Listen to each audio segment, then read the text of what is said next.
आमच्या तालुक्याला काय दिलं याच्याबद्दल सुद्धा चर्चा या ठिकाणी होत असते। माझ्या पत्रकार बांधवांना या ठिकाणी मी मुद्दाम सांगितलं की जाहीरनामा 2-4 दिवसामध्ये तुमच्यापर्यंत येईल। शिरोळ तालुक्यामध्ये 52 गाव आहेत। खासदार धैर्यशील मानेला 3 वर्ष निधी नव्हता, कोविडच्या काळामध्ये निधी बंद झाला होता।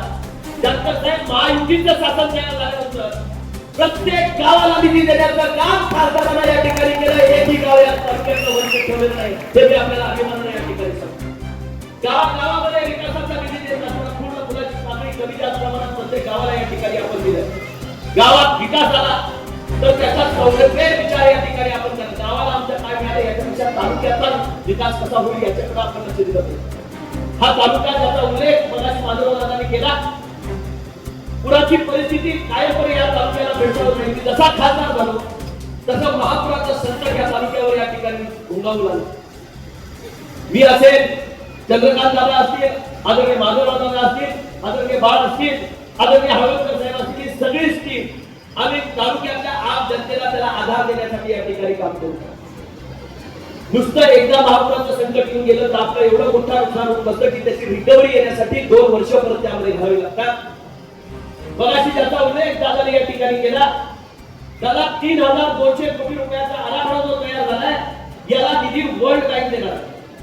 वर्ल्ड बँकेच्या माध्यमातून महाराष्ट्राच्या पहिल्या तालुक्याला या ठिकाणी किंवा या मतदारसंघाला निधी कुठला येत असेल तर तो हातकणंगले लोकसभा मतदारसंघाला येतो आणि 3200 कोटी रुपयाचा निधी आपण या ठिकाणी त्याच्यासाठी देऊ।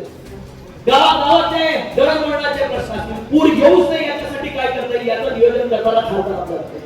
पूर आल्यानंतर नुसती सहानुभूती दाखवणं महत्वाचं नाही, तर त्या लोकांच्या आयुष्याला परत त्या पुराचा फटका बसू नये याचं काम करणारा खासदार आपल्याला त्या ठिकाणी पाहिजे। पंचगंगा प्रदूषणासारखा अत्यंत वाईट आणि दुर्दैवी परिस्थितीला सामोरे जाणारा व्यवस्था आपल्या या मतदारसंघामध्ये आपण कित्येक वर्ष या ठिकाणी पाहतो। मी स्वतः पुराच्या परिस्थितीमध्ये काम केलं, त्याचबरोबर पंचगंगा प्रदूषणाच्या विरोधात सुद्धा या ठिकाणी काम करत होतो। मला आपल्याला सांगितलं पाहिजे की 174 गावं त्या दोन्ही बाजूच्या नदी गावाच्या काठांमध्ये या ठिकाणी आणि त्या काठातल्या गावाचा नदी प्रदूषणाचा फटका मोठ्या प्रमाणात त्या ठिकाणी बसत होता। खासदार झाल्यानंतर मी मुख्यमंत्री एकनाथ शिंदे साहेबांच्याकडे या ठिकाणी विनंती केली की साहेब 2 मोठी शहरं या शहराच्या मुळे खऱ्या अर्थाने गावाला त्याचा फटका मोठ्या प्रमाणात बसतो। 100% जर प्रदूषण होत असेल तर ते 80% होणारं प्रदूषण मोठ्या या 2 शहरांमध्ये कोल्हापूर आणि इचलकरंजीचा त्याचा फटका होतो। इचलकरंजी मधलं टेक्सटाईलचं या ठिकाणी ज्यावेळी पाणी त्याच्यामध्ये मिक्स होतं त्यावेळी या रसायनयुक्त पाण्यामुळे खऱ्या अर्थानं मोठ्या प्रमाणात त्याची या ठिकाणी वाताहत होते।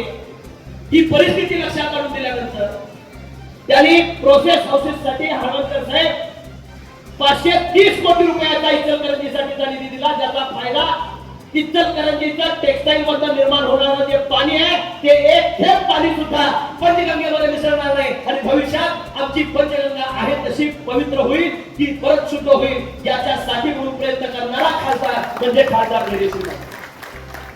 खासदारांना नेमकं काम काय करायचं असतं, जगाच्या पाठीवर आपला हिंदुस्थान कुठं जाईल याच्यासाठी तर व्यूहरचना नरेंद्र मोदी साहेब या ठिकाणी केंद्र शासनामध्ये करतात। त्याची फळं आपल्या मतदारसंघामध्ये काय येतील याचा प्रयत्न करणारा खासदार या ठिकाणी गेली 10 वर्ष, मागच्या 10 वर्षामध्ये आपण जर पाहिलं तर कोल्हापूर सांगली हा रस्ता जरा